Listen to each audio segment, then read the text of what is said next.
Va bene, ciao amici, ben ritrovati. Oggi vi parlo del Nikkor 28 mm PC, quello decentrabile, quello che appartiene ad un piccolo plotone, ad una piccola schiera di obiettivi decentrabili. Nikkor produsse il pre-AI tanto 28 quanto 35 mm, il 28 f3.5 e il 35 f2.8, due obiettivi decentrabili. E poi vi spiegherò anche così, per chi non lo sapesse, che cosa significa, che cos'è il decentramento e a che cosa serve. Poi in tempi più recenti invece con la linea, quella AF, arrivarono il 24, il 45, l'85 e poi si è aggiunto per ultimo il 19 mm. Tutti decisamente molto più costosi. Questa è una vecchia conoscenza.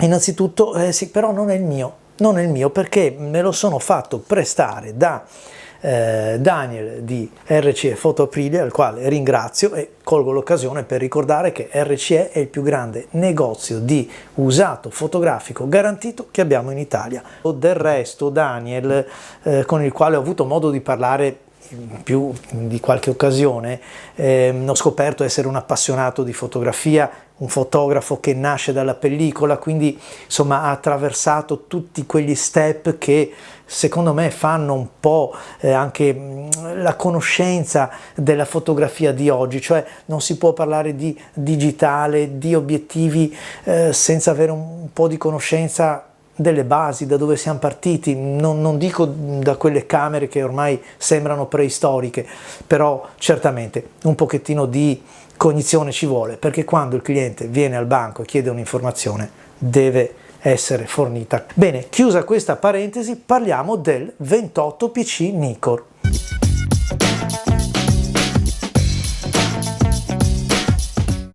Il 28 mm PC, Prospective Control, è proprio un obiettivo particolare, dotato di un pomello che, muovendolo come vedete, consente di spostare in alto, ma grazie alla rotazione dell'obiettivo, portarlo a sinistra, a destra o anche in basso, decentrare l'obiettivo. Questo significa di potersi avvantaggiare ogni volta che inquadriamo qualcosa che sta in alto o in basso senza alterare le linee parallele della prospettiva del paesaggio. Obiettivi nati soprattutto per l'architettura, ma impiegati molto spesso nel paesaggio per mantenere questa linearità di tutte le parti verticali come alberi, montagne, edifici. Io li utilizzo tantissimo e li ritengo imprescindibili dalla fotografia di paesaggio. Per spiegarlo a chi è a digiuno di fotografia, ho portato con me la mia folding, il mio balco ottico, la mia fidata Ebony, dove forse è più semplice poter vedere che cosa significa. Immaginiamo che questa sia la mia fotocamera, in effetti lo è, così come potrebbe essere qualsiasi altra. Prendiamo questa perché quell'altra è troppo pesante. Vedete, c'è il sensore, l'obiettivo e quindi il piano pellicola o piano sensibile che voglia dirsi.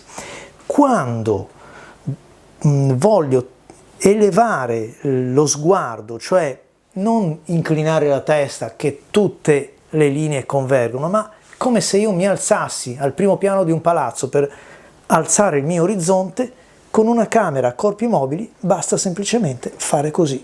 Vedete, attraverso questo comando cosa succede? Il piano pellicola resta fisso, vedete che non si è mosso, ma quello invece dell'obiettivo può scendere e può alzarsi. Questo è il decentramento. Una cosa che possiamo fare, decentramento, o con i movimenti della camera oppure con i movimenti che sono stati progettati all'interno dell'obiettivo. È proprio per mezzo di questo pomello che, vedete, l'obiettivo sale e scende e quindi si decentra. Un obiettivo che, spostando, sentite i vari click, in questa maniera può assumere tante posizioni per comporre quindi altrettante fotografie da mettere insieme. Quindi partendo dallo scatto prodotto dal 28 mm, che è questo che stiamo guardando, posso eseguire degli scatti decentrandolo nelle varie direzioni e comporre un'immagine grande dalla quale ricavare, che so, una panoramica estesa oppure una immagine con un fattore tra i due lati diverso, tipo questo, un 16 noni, ma anche posso fare un file verticale. Il decentramento consente anche questo tipo di composizione a più fotogrammi. Realizzato con la classica cura certosina degli obiettivi AIS. Guardate che meraviglia questa ghiera dei diaframmi, notevolissima. Però gli obiettivi come i Nikkor AIS, sto parlando del 35 e del 28, cioè quello di oggi, hanno soltanto il decentramento, ma non hanno il basculaggio. Il basculaggio, che invece equipaggia le serie moderne di Canon, di Nikon, è quel movimento che ve lo faccio vedere prima sulla camera per spiegarlo e poi lo vediamo negli obiettivi, è quel movimento invece proprio di basculaggio, cioè di muoversi, aspettate che lo blocco perché sennò, di muoversi sull'asse questo trasversale, vedete, inclinando la lente di qua oppure inclinandola in su. In questo modo posso ottenere degli effetti fotografici enfatizzando il fuoco su una porzione piuttosto che un'altra e viceversa, usando la regola di Schänpflug, che è una cosa che ho già spiegato in altri video. Veniamo alle immagini prodotte da questo obiettivo e qui si vede il decentramento verso l'alto. In questa immagine invece il decentramento verso il basso, e cioè non c'è storpiatura dell'immagine, non ci sono linee convergenti, ma c'è una correttezza, un piacere anche visivo che è quello che ci restituisce il nostro occhio. E a proposito di occhio, prestate attenzione all'esposizione, perché i sensori e le cellule di queste fotocamere non più giovanissime talvolta cannano l'esposizione, a volte è troppo luminosa, la maggior parte delle volte è troppo scura, perché la caduta di luminosità che avviene man mano che decentriamo, cioè che spostiamo il bordo disco del nostro obiettivo, incide parecchio e la camera non riesce a compensare. Succede anche in altri brand, succede anche mettendolo su dei corredi diversi da quello che sia Nikon con Nikon o Canon con Canon. Per tutto il resto è veramente un piacere, almeno per me, almeno per chi vi parla. Ritrovo in questo obiettivo un look vintage, quello che obiettivi come i vecchi Contax, Leica R, ma anche qualche Leica M, i vecchi Canon FD riuscivano a trasmettermi, perché c'è una capacità di coniugare quel nero, chiamiamolo così, delle ombre con una sorta comunque di visibilità. Non è un obiettivo che ha i colori sgargianti, lo abbiamo visto, anzi se proprio vogliamo essere più schietti, i colori sono tendenti allo smortino.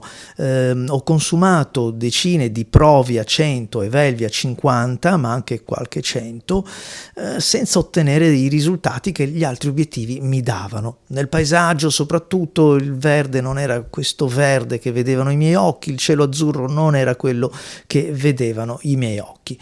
Però le caratteristiche, le peculiarità di questo obiettivo vanno ricercate proprio così, negli scatti che state osservando, e cioè in una finezza di mantenere la luce anche dove luce ce n'è poca, che è caratteristica dei trattamenti superficiali delle lenti che venivano applicate una volta, pur portandosi appresso le problematiche tipiche di questi obiettivi. Quali sono? Da una parte l'aberrazione cromatica. È vero che è tipica di obiettivi luminosi, ma anche di obiettivi che arrivano a spingersi fino al bordo del disco, perché non dimentichiamo che un obiettivo decentrabile si chiama decentrabile perché può essere, come avete visto, spostato nelle varie direzioni, ma per fare ciò deve avere un cerchio di copertura, si dice, che eccede il sensore.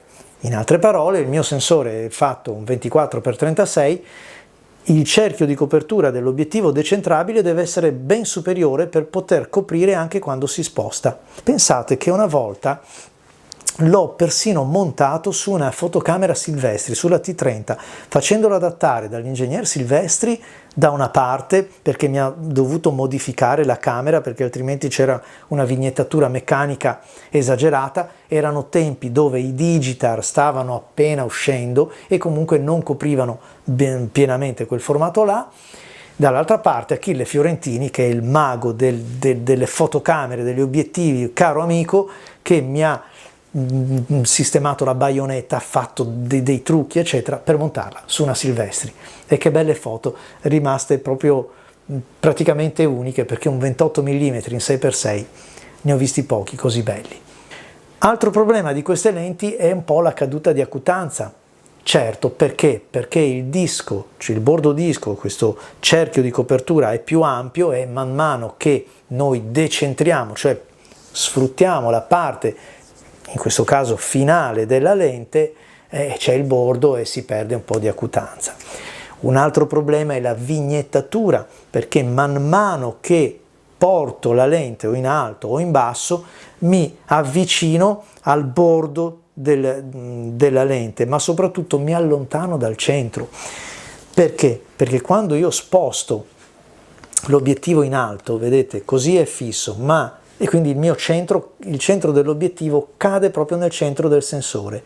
Ma se porto in alto il mio obiettivo, il centro dell'obiettivo, che è la parte più luminosa, non è più corrispondente al centro del fotogramma, e quindi ecco che c'è la vignettatura meccanica in agguato. E questa è una cosa che o si corregge talvolta con dei filtri circolari, oppure non si può proprio correggere, bisogna tenerne conto e non esagerare, insomma valutare sempre foto per foto. Nel paesaggio non è un problema, perché molto spesso elevando la visuale col decentramento si scurisce quella parte di cielo che fa anche gioco, tutto sommato. In conclusione dicevo, a chi interessa un'ottica come questa? A moltissimi, a me per primo, perché intanto è una focale che comunque sul 4/3 o sul formato quadrato mi piace. Non l'apprezzo tanto sul 2/3 o sul 16 noni, però sul quadrato e il 4/3 mi piace davvero, e l'ho messo alla prova anche sui sensori della Fuji, sensori medio formato da 50 e 100 megapixel. Devo dire che ha tenuto botta, nel senso che fin là arriva. La risoluzione di questo obiettivo si ferma qua. Che tu gli metta un sensore da 50 o da 100 non cambia molto, perché non riesce a sfruttare tutto il sensore, quindi va bene così. Però mi è piaciuto, cioè quello che ho portato a casa mi è piaciuto davvero. Perché? Perché comunque ho fotografato il centro città, i palazzi, gli scorci, e allora riuscire a raddrizzare, a dare anche quel mezzo centimetro di decentramento, di innalzare per togliere, che so, le strisce pedonali, un paletto, il cofano di una vettura, oppure rappresentare le finestre rettilinee piuttosto che divergenti o convergenti. Insomma, l'ho molto apprezzato. Se amate l'architettura, se amate le linee dritte, il 28 è un bel grandangolo. È vero, lo abbiamo detto, mancherà un po' di incisività, un po' di grinta, e vabbè, col Photoshop si aggiusta tutto, ma io non ve l'ho detto. Insomma, si può fare. Comunque, a proposito di 28 mm, ritengo interessante una prova che ho fatto, perché casualmente ho avuto sotto mano, per fortuna, tutti questi obiettivi contemporaneamente, e cioè ho cercato di capire come ogni 28 mm interpreti a modo proprio la focale del 28, partendo dallo Zeiss 28 mm f1.4 Otus, un obiettivo spettacolare. Andatevi subito a vedere la recensione, dovrebbero essere tutti così. Io un obiettivo mi aspetto che debba essere così. Purtroppo non è vero, sono così solo quelli costosissimi come l'Otus.